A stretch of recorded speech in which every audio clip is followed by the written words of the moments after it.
नमस्कार। जम्मू कश्मीर की खास बुलेटिन देख रहे हैं आप। मैं चेतना शर्मा आपके साथ। चलिए खबरों का सिलसिला शुरू करते हैं। प्रॉपर्टी टैक्स के मुद्दे पर Jammu chamber of commerce and industries द्वारा कल यानी शनिवार को दी गई जम्मू बंद की कॉल की ट्रांसपोर्टरों ने समर्थन देने से मना कर दिया है। वहीं भाजपा के इंडस्ट्रीज और ट्रेड सेल का कहना है कि बंद इस मसले का हल नहीं है। उधर शिवसेना हिंदुस्तान ने चैंबर की बंद की कॉल का समर्थन किया है। ट्रांसपोर्टरों ने जम्मू में आज एक प्रेस कॉन्फ्रेंस के जरिए बताया कि वो जम्मू बंद के समर्थन में नहीं है, लिहाजा ट्रांसपोर्टर पर इस बंद का असर पड़ने नहीं दिया जाएगा। ट्रांसपोर्टरों का कहना है कि चैंबर ने बंद की कॉल देने से पहले ट्रांसपोर्टरों को विश्वास में नहीं लिया, लिहाजा वो अपनी गाड़ियां बंद नहीं रखेंगे। वहीं भाजपा के इंडस्ट्रीज और ट्रेड सेल ने कहा है कि बंद इस समस्या का हल नहीं है। बुद्धिजीवियों व सियासी दलों को उपराज्यपाल से मिलकर बातचीत करनी चाहिए ताकि इस समस्या का हल निकल सके। उधर शिवसेना हिंदुस्तान ने इस बंद को जायज ठहराते हुए उसे समर्थन देने का ऐलान किया है।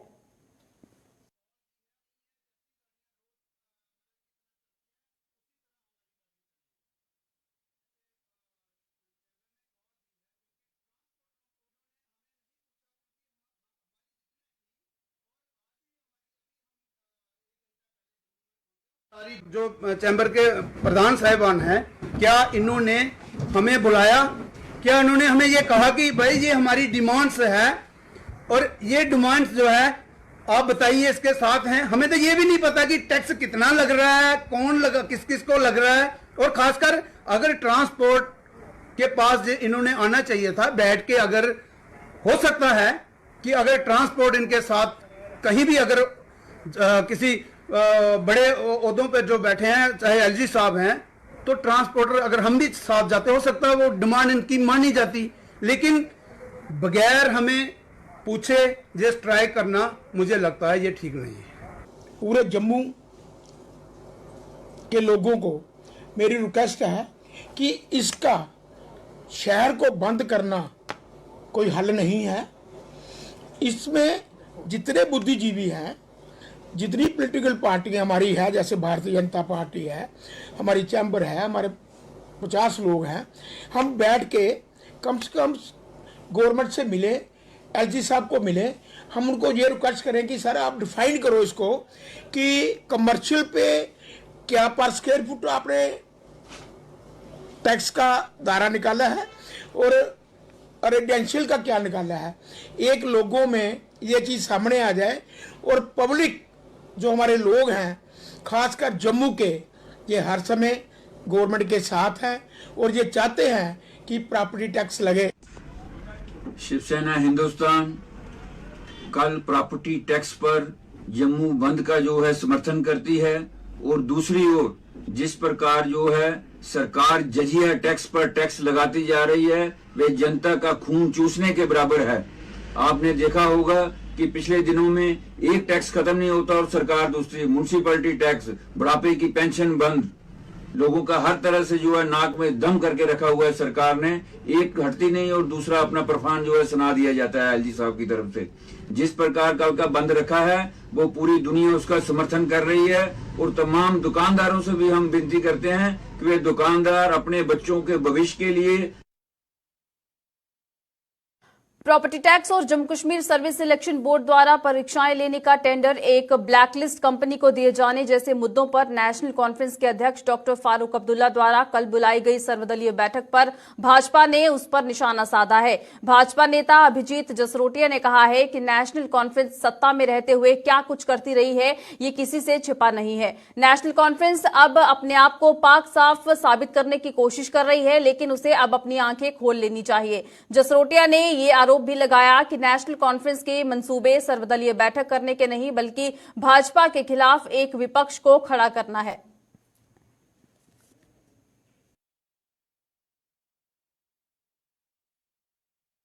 देखिए, नेशनल कॉन्फ्रेंस तो अपने हिसाब से हर एक चीज को देखती है और वैसे ही इल्जाम लगाती है। इनको ज्यादा पता होगा इन सब चीज़ों के बारे में, क्योंकि ये लोग ऐसे काम करते रहे हैं और इतिहास में चले जाएं। नेशनल कॉन्फ्रेंस किस तरह से यहाँ पर बैकडोर अपॉइंटमेंट्स करती रही है, इनको शायद लगता होगा अभी भी वो चीज़ है, लेकिन आज इनको अपनी आंखें खोलनी चाहिए।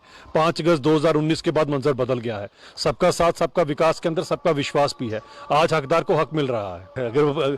अगर फारूक साहब ने हमें नहीं बुलाया तो क्या बात है फारूक साहब, मैं आपसे पूछना चाहता हूँ, क्या बीजेपी से आपको इतना क्या है? आप हमें भी बुलाते, हम जरूर आते, लेकिन आपके मंसूबे शायद ऑल पार्टी मीटिंग करने की नहीं है। आपकी जो मंसूबे हो कहीं ना कहीं बीजेपी के खिलाफ एक अपोजिशन खड़ी करने की है। अपोजिशन खड़ी कीजिए, पर हेल्दी अपोजिशन खड़ी कीजिए। एक ऐसी अपोजिशन का रोल निभाइए जिस तरह से भारतीय जनता पार्टी कभी अपोजिशन में रोल निभाती थी कि कांग्रेस भी मजबूर हो गई थी हमारे लेट श्री अटल बिहारी वाजपेयी जी को यूनाइटेड नेशन भेजने के लिए। कुछ इस तरह का काम कीजिए फारूक साहब। देखिए, आप खुद बताया ना, आप किस तरह से इसको हेल्दी पॉलिटिक्स कहेंगे? अपने ही देश के खिलाफ अगर आप कोई चीज करते हैं, अपने ही लोगों के खिलाफ अगर कोई आप चीज लेकर चल पड़ते हैं, उसे क्या आप हेल्दी अपोजिशन कहेंगे? और आज अपोजिशन की एक बहुत बड़ी दिक्कत है, अपोजिशन बेचारों के पास कुछ है ही नहीं है, क्योंकि भारतीय जनता पार्टी ने कोई मसला छोड़ा ही नहीं। अब हर एक चीज में कहीं ना कहीं लोगों के अंदर भ्रम पैदा करने की कोशिश करेंगे। कहीं ना कहीं पिछले 50-60 सालों के अपने रिपोर्ट कार्ड के ऊपर एक भी कोई ऐसी पॉजिटिव बात नहीं जो लोगों में बात कर सके, तो हमारी बातों में से वो खामियां निकालते रहते हैं। लेकिन भारतीय जनता पार्टी पारदर्शिता वाली साफ सुथरी सरकार है, इसके अंदर आपको कुछ नहीं मिलेगा। इसलिए मैं आपकी अपोजिशन की दिक्कत समझ सकता हूं, कुछ ना कुछ कहना है तो कुछ ना कुछ कह डालेंगे। भारत जोड़ो यात्रा से उत्साहित कांग्रेस पार्टी द्वारा देश भर के साथ साथ जम्मू कश्मीर में भी विभिन्न इलाकों में हाथ से हाथ जोड़ो यात्रा का आयोजन किया जा रहा है। इसी कड़ी में जम्मू के सीमावर्ती क्षेत्र जोड़िया में भी कांग्रेस द्वारा हाथ से हाथ जोड़ो यात्रा का आयोजन किया गया, जिसमें पार्टी के वरिष्ठ नेता व पूर्व डिप्टी सीएम ताराचंद सहित बड़ी संख्या में पार्टी नेता व कार्यकर्ता शामिल हुए। ताराचंद ने बताया कि हाथ से हाथ जोड़ो यात्रा का उद्देश्य जनता से संपर्क कर उन्हें पेश आ रही समस्याएं सुनना है। मौजूदा समय में जनता महंगाई और बेरोजगारी से परेशान है और सरकार इन समस्याओं को दूर करने के बजाय धर्म और जाति की राजनीति कर लोगों को बांटने का काम कर रही है।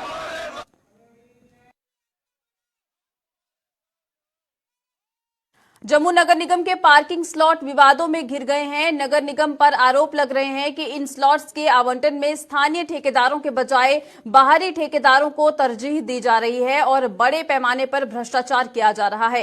आरटीआई कार्यकर्ता बलविंदर सिंह ने जम्मू में आज एक प्रेस कॉन्फ्रेंस के दौरान कुछ सबूतों के आधार पर ये आरोप लगाए और जम्मू के मेयर से भी इस पूरे मामले पर जवाब मांगा। उन्होंने उपराज्यपाल से इस पूरे मामले की सीबीआई जांच करवाने की मांग की और चेतावनी दी कि यदि ऐसा ना हुआ तो वो कोर्ट का दरवाजा खटखटाने को मजबूर हो जाएंगे।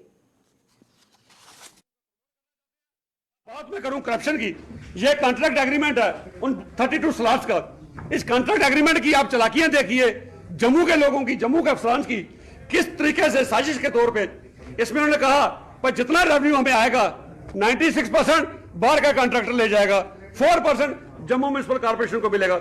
हमारे जम्मू के कॉन्ट्रैक्टर्स ने इनको 1 करोड़ रुपए की भी ऑफर दे दी, भाई 1 करोड़ की बिल्डिंग लगा दो, हम आपको एडवांस देने के लिए तैयार हैं, लेकिन नहीं माना क्योंकि बाहर इनकी सांठगांठ चल रही है, बाहर के लोगों को प्रमोट करना चाहते हैं। 2 साइड से जहां पहले 18 लाख आता था, आज 10 साइड चलाई, उसके बाद सिर्फ 1 लाख रुपए आया। ये पैसा कहां गया? मैं एलजी महोदय से दरख्वास्त करता हूं, एलजी साहब इसके ऊपर हमारे मेयर साहब ने 28 दिसंबर को एक कमेटी का गठन किया, लेकिन उसके बाद जो जो लोग इसमें रखे गए उनसे मैंने कल सुबह भी बात की। एक चीफ इंजीनियर रिटायर्ड है रामपाल जी, उनसे पूछा, उनका जी मुझे पेपर में मैंने पढ़ा लेकिन मुझे आज तक किसी ने कहा नहीं, तो कमेटी कहां गई? मैं राजेंद्र शर्मा जी से पूछना चाहता हूं, आखिर कौन सा दबाव आप पे पड़ा, आपने वो मैटर हश अप क्यों कर दिया? इंक्वायरी कीजिए। मैं उम्मीद करता हूं कि आप मेरे स्कैम के बाद, इस एक्सपोजर के बाद आप जरूर इस इंक्वायरी को सीबीआई के थ्रू दोगे। अगर सरकार नहीं देगी तो मजबूरन मुझे कोर्ट में जाके हाई कोर्ट में गुहार लगानी पड़ेगी कि जम्मू में बहुत धांधलियां हो गई हैं, करप्शन का ग्राफ इतना ज्यादा बढ़ गया कि अब ये पानी सिर से निकल गया।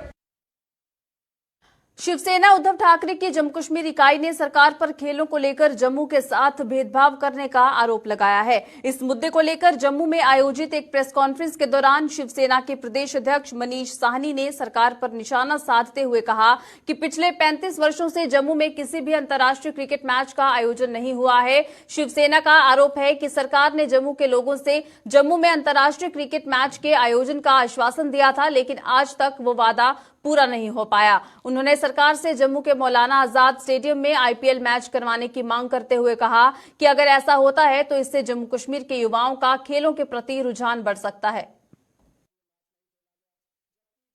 शिवसेना उद्धव बाला साहब ठाकरे जम्मू कश्मीर इकाई का आज जो हमने यहाँ पत्रकार वार्ता का आयोजन किया है वो जम्मू कश्मीर के साथ लगातार जो खेल को लेकर जम्मू कश्मीर के मैदानों के साथ, जम्मू कश्मीर के खेल प्रेमियों के साथ, खिलाड़ियों के साथ जो सौतेला व्यवहार किया जा रहा है उस पर रोक लगाने को लेकर है, उसे बंद करने को लेकर है। देखिए, जम्मू के मौलाना आजाद स्टेडियम की अगर बात करें तो इसको 50 करोड़ की लागत से तमाम अंतर्राष्ट्रीय मानकों के अनुसार इसको तैयार किया गया है, मगर बदकिस्मती है, दुर्भाग्य है हमारा जम्मू कश्मीर के लोगों का कि पिछले 35 सालों से यहां पर कोई अंतर्राष्ट्रीय मैच नहीं खेला गया, जबकि जो बीसीसीआई के पूर्व अध्यक्ष रहे हैं, केंद्र सरकार के अंदर मंत्री हैं अनुराग ठाकुर जी ने भी अपनी एक यहां पत्रकार वार्ता और जनसभा के अंदर जनता को आश्वासन दिया था कि बहुत जल्द जम्मू कश्मीर में आपको अंतर्राष्ट्रीय मैच खेलते हुए देखा जाएगा। मगर तमाम आश्वासनों के बावजूद भी यहां पर जो है खेल प्रतिभाओं को निखारने को लेकर खेल प्रेमियों के साथ जो है वो निराशा से ही आज जूझ रहे हैं। जम्मू कश्मीर के उपराज्यपाल भी लगातार आश्वासन देते हैं कि जम्मू के हर तहसील के अंदर खेल मैदान मिलेगा,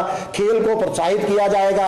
वह दावे भी करते हैं कि जम्मू कश्मीर के युवाओं ने, खास करके कश्मीर के युवाओं ने पत्थरों को छोड़ बैट बल्ला थाम लिया है, मगर उसके बावजूद जम्मू को किसी तरह का अंतर्राष्ट्रीय मैच के आयोजन का मौका नहीं देना निराशाजनक है। जम्मू में हाल ही में एक युवक द्वारा एक युवती की निर्मम हत्या को लव जिहाद करार देते हुए राष्ट्रीय बजरंग दल ने आज जोरदार प्रदर्शन किया। राष्ट्रीय बजरंग दल के मुताबिक पुलिस द्वारा जुटाए गए तमाम सबूतों के आधार पर यह साफ हो गया है कि ये लव जिहाद का मामला था, लिहाजा जम्मू कश्मीर में भी सरकार को लव जिहाद पर सख्त कानून बनाने चाहिए। अगर ऐसा होता है तो ही यहाँ की बेटियों को ऐसी घटनाओं से बचाया जा सकता है।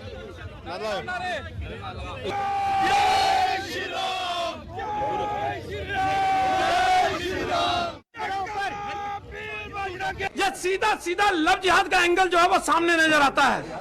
मीडिया के माध्यम से, चाहे वो अखबारों के माध्यम से हो या चैनल के माध्यम से, वो सारा क्लियर हो गया है कि ये हत्या जो है जो युवक है, जो डॉक्टर है, उसने की है। उसके ऊपर पुलिस ने 302 का पर्चा जो है वो दर्ज किया है। उस हत्या को करने के बाद इस युवक ने अपने आप को भी घायल किया है। यह सीधा सीधा लव जिहाद का एंगल जो है यह सामने नजर आया है और हम सरकार से लगातार यह मांग करते रहे हैं कि सरकार लव जिहाद के ऊपर जो है सख्त कानून बनाने का काम करे, ताकि हमारी युवतियों को इस लव जिहाद जैसी घटनाओं से बचाया जा सके। जम्मू कश्मीर के अंदर इस प्रकार की घटनाएं जो है वो होती हैं और हर बार हम प्रदर्शन करते हैं और सरकार से मांग करते हैं कि लव जिहाद के ऊपर सख्त कानून बनाया जाए।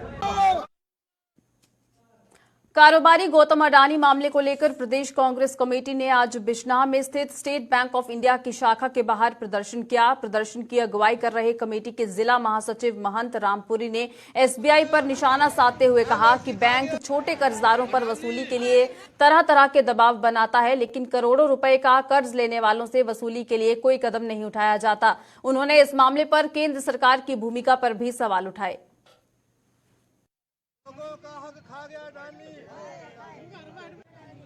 स्टेट बैंक ऑफ इंडिया वो अडानी का तो अरबों खरबों का पैसा माफ कर रहा है, लेकिन एक गरीब बंदा उसके 1000 रुपया माफ करने के लिए तैयार नहीं। उसको वो 1000 रुपये के लिए उसके घर नोटिस भेज रहा है और 1000 रुपया लेने के लिए वो 5000 रुपया बैंक वकील को फीस दे रहा है। ये कैसी विडंबना है? कौन सी बैंक के ऊपर कौन सा प्रेशर आ गया कि एक बंदे को आप बेनिफिट दे रहे हो? एक बंदे को बेनिफिट देने के लिए आप करोड़ों लोगों का नुकसान कर रहे हो। दूसरा, जो LIC थी उसको वो खाने के कगार के ऊपर है। तो मुझे नहीं समझा कि अडानी ने मोदी साहब को क्या दे दिया है। वो जहाँ तो उसका फाइनेंसर है या उसके पास कोई मोदी साहब की कोई ऐसी तस्वीरें पड़ी हुई हैं कि जो उसके सामने गिड़गिड़ाता है। LIC खा गया। नियमित करने सहित अन्य मांगों को लेकर जल शक्ति और सिंचाई विभाग के साथ साथ बाढ़ नियंत्रण विभाग के डेलीवेजरों का धरना प्रदर्शन जारी है। आज 202वें दिन भी इन डेलीवेजरों ने जम्मू में प्रदर्शन कर सरकार से न्याय की गुहार लगाई। प्रदर्शन कर रहे इन डेलीवेजरों के मुताबिक लंबे समय से वो अपनी मांगों को लेकर प्रदर्शन कर रहे हैं, लेकिन सरकार ने अभी तक उनकी मांगों को पूरा करने के लिए कोई कदम नहीं उठाया। इन लोगों के मुताबिक वो उपराज्यपाल से लेकर देश के प्रधानमंत्री से भी न्याय की गुहार लगा चुके हैं, लेकिन किसी ने भी उनकी सुनवाई नहीं की।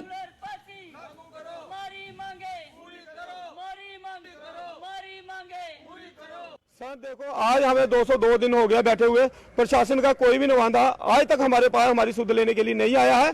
लेकिन फिर भी मैं एलजी साहब को बार बार हाथ जोड़कर हम विनती कर रहे हैं, डेली बेसिस जितने भी हमारे भाई जहां जहां बैठे हैं, कि SRO चोन की जो पॉलिसी है, जो परमानेंट पॉलिसी है, वो हमें दी जाए। हम कब तक दरी पर बैठे रहेंगे, क्योंकि हमारी भी बहुत बेइज्जती होती है। कोई भी अपने घर से दरी पर बैठने के लिए नहीं आता है, क्योंकि जब किसी को मजबूरी होती है वो तभी बैठता है स्ट्राइक पर।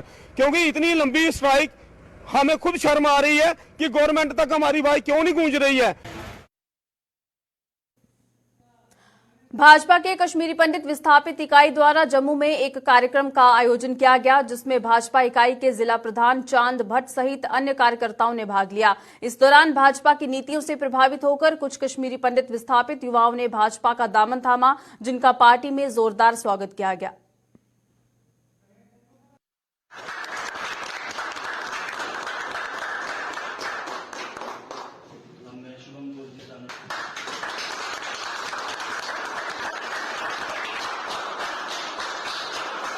युवा मोर्चा का एक ज्वाइनिंग का कार्यक्रम हो रहा है और बहुत सारे लोगों ने, बहुत सारे जो हमारे युवा है और उसमें महिलाएं भी है, पुरुष भी है, बच्चे भी है, उन्होंने आज ज्वाइन किया है। और ये Bharatiya Janata party Kashmir displaced district का युवा मोर्चा, उसको हम आगे बढ़ाएंगे। ये किडनी यानी गुर्दों की बीमारियों के कारणों और इनके इलाज के प्रति लोगों को जागरूक करने के मकसद से आज विश्व भर में वर्ल्ड किडनी डे मनाया जाता है। जम्मू कश्मीर के स्वास्थ्य विभाग ने भी गुर्दों की बीमारियों के कारणों का उल्लेख करते हुए लोगों को कुछ सुझाव दिए हैं। इस संबंध में जम्मू के सुपर स्पेशलिटी हॉस्पिटल में तैनात गुर्दा रोग विशेषज्ञ डॉक्टर राजू भंडारी और डॉक्टर अनुराधा सिंह से हमारे संवाददाता राजकुमार ने बातचीत की। उन्होंने इस अस्पताल में गुर्दों की देखरेख और मरीजों को दिए जा रहे इलाज के बारे में विस्तार से बताया।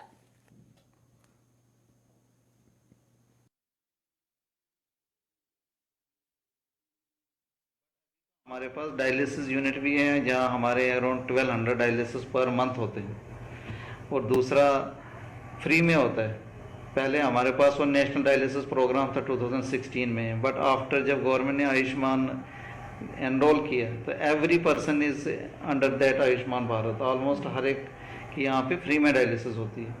और दूसरा हमने ट्रांसप्लांट भी शुरू किया है। कहा गया है कि जिन लोगों की ये सिटिंग 8 आवर से ज़्यादा होती है वो रैपिडली ओवरवेट हो जाते हैं। दूसरा होता है कि healthy diet, consumption of green vegetables, fruit and less salt intake. और वाटर इनटेक शुड बी, अगर आपका एवरेज इनटेक हम फिर लेके, it should be around 2 litres, but depend upon the weather conditions also. अगर आपकी स्वेटिंग हो रही है ज़्यादा तो उसमें फिर पानी इनटेक आपको बढ़ाना पड़ता है, उसके हिसाब से depend upon the weather conditions also. Then if you have diabetes तो आपको अपना ब्लड शुगर कंट्रोल करना है। अगर हाइपरटेंशन है तो उसको हाइपरटेंशन को कंट्रोल करना है। और जो रेगुलर पेन किलर्स वगैरह ओवर द काउंटर हम खाते हैं उनको नहीं लीजिए। इवन की गैस की दवाई जो होती है, they can also cause chronic kidney disease. तो इन सब से बचने के लिए ये 4-5, अगर even if you are smoking then you should quit smoking. सिर्फ एक ही वजह नहीं होती है, बहुत सारे कारण होते हैं इस बीमारी के डेवलप होने में। कुछ जेनेटिक कॉजेज हैं, किसी की फैमिली में रन कर रहा है, कुछ ऐसे आपके जेनेटिक कॉजेज हैं जिनको कि हम आइडेंटिफाई कर सकते हैं, ट्रांसप्लांट के बाद उसको आगे दूसरी किडनी में होने से बचा सकते हैं, लेकिन ऐसे एज सच उनका इलाज जो है वो नहीं कर पाते हैं।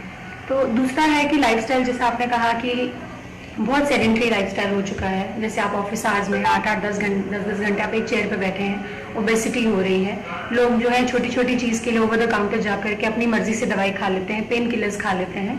तो ये बहुत सारी चीज़ें हैं। तो आजकल और दूसरी तरीके के ड्रग्स वगैरह जो हैं, जो युवा जो हैं वो नहीं समझते हैं कि जो ड्रग्स हैं ये रिक्रिएशनल जिनको कहा जाता है, ये भी जाकर के उनकी किडनीज पे असर कर रही है। तो ये मल्टीपल फैक्टर्स हैं जो कि खासकर युवाओं में अगर आप लें, बहुत रैपिडली हाइपरटेंशन हो रहा है, डायबिटीज़ हो रहा है, ओबेसिटी हो रही है। तो ये सारी चीज़ें जो हैं ये युवाओं में मेन कारण है कि इतनी जल्दी से ये क्रॉनिक जो डिजीजेज हैं। और हमारे डायलिसिस सेंटर में अगर आप देखेंगे बहुत सारे युवा हैं जो डायलिसिस पे आ गए हैं इन सारी वजहों की वजह से। तो ये काफ़ी इंपॉर्टेंट जो है रीजंस हैं। दे शुड अंडरस्टैंड कि इन चीज़ों से जो जो हम प्रिवेंट कर सकें, लाइफस्टाइल मॉडिफिकेशन से एंड ये ड्रग्स वगैरह से, तो इनसे दूर रहें और इस बीमारी से बचा जा सकता है। लेकिन आप कह रहे हैं जो लाइफस्टाइल जो है ये चेंज जो है, बेशक हमें आराम की थोड़ी सी आदत होगी, लेकिन जितना हम थोड़ा वर्कआउट करेंगे, अपना लाइफस्टाइल चेंज करेंगे तो वो आपके लिए इन द लॉन्ग रन बहुत बेटर रहेगा। आप बहुत क्रॉनिक डिजीज से बच सकते हैं और CKD से बच सकते हैं।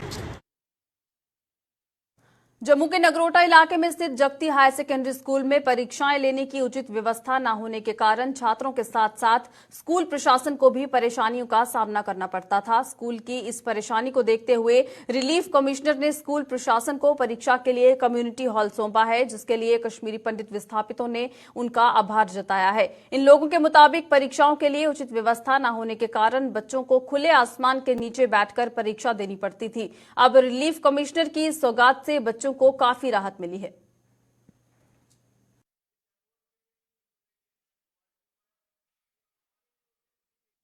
जो हायर सेकेंडरी स्कूल है यहाँ जगती में, यहाँ बच्चे बहुत सारे पढ़ते हैं, गरीब लोग हैं। उनको जब भी एग्जाम का मसला होता था तो यहाँ बड़ी प्रॉब्लम होती थी, क्योंकि हायर सेकेंडरी के अंदर जो कैपेसिटी है वो बहुत कम है। इसलिए बच्चों का जब भी एग्जाम होता था उनको बहुत मुश्किलों का सामना करना पड़ता है। हम बहुत खुश हैं आज, हम के सरदार रिलीफ कमिश्नर साहब के बहुत आभारी हैं और हम जगती निवासियों के भी आभारी हैं जिन्होंने अपना योगदान दिया और इस कम्युनिटी हॉल को हायर सेकेंडरी के नाम, इस स्कूल के नाम अर्पण किया है। क्योंकि यहाँ बहुत बड़ी प्रॉब्लम थी बच्चों को, जब यहाँ गर्मी होती थी, सर्दी होती थी, बारिश होती थी और उनका एग्जाम होता था, वो प्रॉपरली उनका एग्जाम कंडक्ट नहीं होता था। जो कम्युनिटी हॉल यहाँ स्कूल के साथ, हायर सेकेंडरी स्कूल जगती के साथ था, ये इनके सुपुर्द किया गया for the purpose of examination of students. हमें क्या प्रॉब्लम आती थी स्कूल को, क्या हमारे प्रिंसिपल साहब ने सिविल सोसाइटी के साथ बात करके कहा कि मुझे इस चीज की जरूरत, अगर हमने कहा हमें कोई ऑब्जेक्शन नहीं है कि अगर ये हॉल आपको रिलीफ ऑर्गेनाइजेशन हैंड ओवर करेगी। उसमें हम सिद्धा साहब का बहुत बहुत थैंक्स करते हैं जिन्होंने ये एफर्ट्स किया अपने बिहाफ पे और स्कूल को ये हॉल प्रोवाइड करवाया। आज की डेट में स्कूल के बच्चे बहुत खुश है। आप हॉल के खुद देख रहे हैं हॉल की कंडीशन क्या है, साफ सुथरे डेस्क लगे, ऊपर फैन, नहीं तो उनको ओपन एयर में, ओपन धूप में एग्जाम देना पड़ा। मैं आपके माध्यम से धन्यवाद करता हूं अपने जो प्रिंसिपल साहब है हमारी गवर्नमेंट हायर सेकेंडरी स्कूल जगती के, दूसरा जो हमारे रिलीफ कमिश्नर साहब है के सिद्धा साहब, कि जिन्होंने एक बहुत ही मजबूत, बहुत ही अच्छा इनिशिएटिव लिया कि जो हमें ये कम्युनिटी हॉल जो है, कम से कम यहाँ पर 600-700 बच्चे जो है पढ़ते हैं हमारे हायर सेकेंडरी में। आपने देखा होगा कितनी छोटी स्पेस में हायर सेकेंडरी है और उसके बाद भी जो है कैसे हमारा स्टाफ जो यहाँ पर जो टीचर्स है, जितने भी लेक्चरर्स है, कैसे वो मैनेज करते हैं। खुद वो बाहर बैठते हैं लेकिन बच्चों को जो अंदर पढ़ाते थे। लेकिन इस हॉल से जो हमें काफी सारी जो है परेशानी खत्म हो जाएगी, क्योंकि जैसे हमारे बच्चों को वहां पर एग्जाम हुआ करता था, वो बेचारे जो है बाहर, जैसे बारिश भी पड़ती तो बारिश में भी जो है कभी कभी हमने खुद देखा जो है छाता लेके जो है वहां पर बाहर बैठते थे कि तब वो एग्जाम देते थे। यहाँ पर कम से कम उनको एक तो जो छाता है, दूसरा छाया भी है, तीसरा फैन भी है। उसकी वजह से जो है बच्चों को जो है मुझे लगता है इससे जो है अच्छा एक जो है अप्रोच मिलेगा। उपराज्यपाल प्रशासन द्वारा विकास कार्यों की गुणवत्ता को लेकर बड़े बड़े दावे किए जाते हैं, लेकिन इन दावों में कितना दम है इसकी पोल खोल रही है जम्मू में सिंबल मोड़ से कीरपिंड तक जाने वाली सड़क। स्थानीय लोगों का आरोप है कि कुछ महीने पहले इस सड़क पर ब्लैक टॉपिंग का काम हुआ था, लेकिन चंद ही दिनों में सड़क उखड़ गई और उस पर दोबारा बड़े बड़े गड्ढे पड़ गए, जो आए दिन हादसों को दावत दे रहे हैं। लोगों ने ब्लैक टॉपिंग के इस काम की जांच करने और दोषी अधिकारी और ठेकेदार के खिलाफ कड़ी कार्रवाई करने की मांग की है। सिंबल मोड़ तो प्लीज थैंक यू। ये सिंबल मोड़ तो लैके तो कीरपिंड तक रोड है, 3 महीने ऐसे पहले बजरी पे ही है, बजरी पे ये वो खाली लोक इलाका नहीं, खाली रोड पर कंकरा फसाया, रोलर मारिया, वो पूरा रोड टुट गया, खड्डे हो गए ने। और जिन्नियां तक गड्डियां जा रही ने, मोटरसाइकिल स्कूटर, कुड़ियां गड्डियां लैके जांदियां, वो कुड़ियां बेचारियां गड्डियां स्कूटरियां बेचारियां एक्सीडेंट होए तो गड्डी क्रॉस नहीं होती। साडी ये रिक्वेस्ट है गवर्नमेंट अगे कि इंक्वायरी की जाए, इंक्वायरी करके तो चेक किया जाए, अदरवाइज बीजेपी को कोई वोट नहीं देगा अगर आप लोग इंक्वायरी नहीं करोगे तो। सरकार ने बोला कि 3 साल की गारंटी है, लेकिन गारंटी कहाँ गई? ये तो 3 महीने नहीं हुआ, ये 3 महीने भी नहीं निकाले इसने। हमारी यही रिक्वेस्ट है कि रोड को रीचेक किया जाए, इसको ठेकेदार को पूछा जाए कि पैसा कहाँ गया, कि किसने खाया ये पैसा। ये सारे कनाल हैड सिंबल मोड़ तो बोल रहे हैं कि ये जड़ा रोड है इतों कोई 2 किलोमीटर कीरपिंड है और ये रोड बनया कोई 2 महीने हो गया और 2 महीने बने हो गया तो सारा ही टुट गया। पूरे खड़े खड़े पूरे खड़े खड़े हो गए, आने जाने की बड़ी दिक्कत है सर। ਅਸੀਂ ਚਾਹੁੰਦੇ ਹਾਂ कि इसनूं दोबारा रिपेयर किया जाए। चलिए बुलेटिन में फिलहाल इतना ही, दीजिएगा इजाजत, नमस्कार।